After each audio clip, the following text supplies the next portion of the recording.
रघुपति राघव राजा राम पतित पावन सीताराम। रघुपति राघव राजा राम पतित पावन सीताराम। रघुपति राघव राजा राम पतित पावन सीताराम।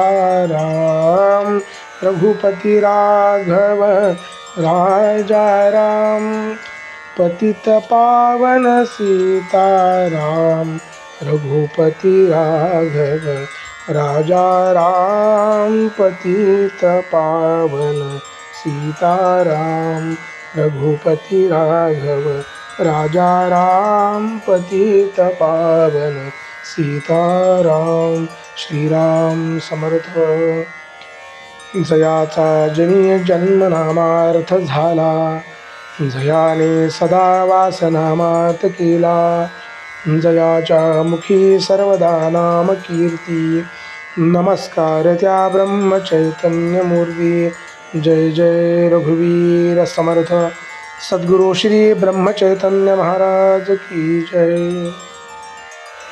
श्रीराम समर्थ। श्रोते हो, श्रवण करूया दिनांक 18 फेब्रुवारी या दिवशीचे प्रवचन। आजचा विषय आहे नामाविषयी शुद्ध भाव आवश्यक। ईश्वर सर्वांचा उत्पन्न करता आहे, रक्षण करता आहे, तसेच संहार करताही आहे, परंतु तरी त्याला न्यायी किंवा प्रेमी म्हणतातच, कारण तो निस्वार्थी आहे। म्हणजे प्रेम हे निस्वार्थातच असते। आपल्याला खरे म्हटले म्हणजे आपल्याला स्वार्थच नडतो, आपला स्वार्थ प्रेमाच्या आड येतो। आपले विषय ईश्वर प्रेमात व्यत्यय आणतात। ज्या ज्या गोष्टी या प्रेमाच्या आड येतात त्यांचा त्याग नको का करायला? तेव्हा विषयांची आसक्ती, त्यांच्यावरचे प्रेम नाहीसे झाले पाहिजे। आपण ईश्वराचे, संतांचे झाले पाहिजे। त्याशिवाय आपल्याला कशाचीही गरज वाटता कामा नये। एकाच मातीचा जसा गणपती बाहुले किंवा मडके होते, त्याप्रमाणे ईश्वरही आपल्या भावनेप्रमाणे होतो। म्हणूनच आपला भाव नेहमी शुद्ध आणि निस्वार्थी असावा।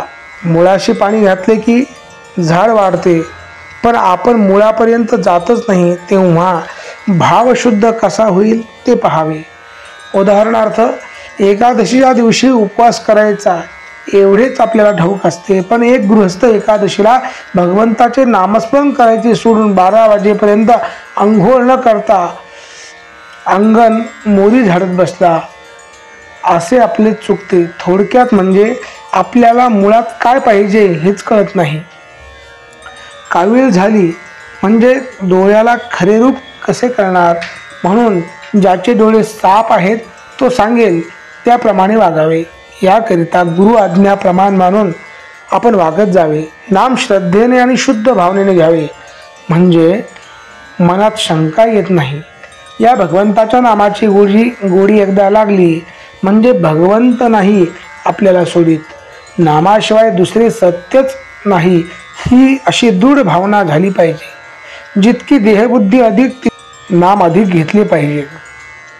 आज इतके दिवस आपण विषयाचे चिंतन केले, त्याने आपल्या हातात काय आले?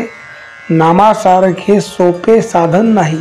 प्रापंचिक लोक असे म्हणतात की विषयाचा अनुभव तात्काळ येतो, पण भगवंताचा अनुभव हा अनुमानाचा आणि श्रद्धेचा आहे। हे त्यांचे म्हणणे मला पटते। प्रापंचिक लोक प्रपंच सोडित नाहीत याचे मला नवल वाटत नाही, पण ते सुख चिरकाळ टिकणारे आहे ही समजूत करून घेऊन त्यामध्ये रमतात, याचे मला वाईट वाटते। मी असे म्हणतो की तुमच्या अनुभवाप्रमाणे जे खरे आहे तेवढेच तुम्ही खरे माना। विषयाच्या ध्यासापासून सुख नाही असे वाटू लागले म्हणजे नामाची गोडी आहे। आपल्या देहावर आपली सत्ता नाही, आपल्या पैशावर आपली सत्ता नाही, आपल्या माणसावर आपली सत्ता नाही, म्हणून आपले कर्तव्य तेवढे करावे आणि ते करीत असताना आपले मन दुश्चित होऊ देऊ नये। आजचे बोधवचन, भगवत प्राप्ती हे आपल्या जीवनाचे ध्येय ठरवून आपण नेहमी त्याच्या भोवती फिरत असावे, म्हणजे त्याच्या अनुसंधानात असावे। श्रीराम समर्थ सद्गुरुनाथ महाराज की जय।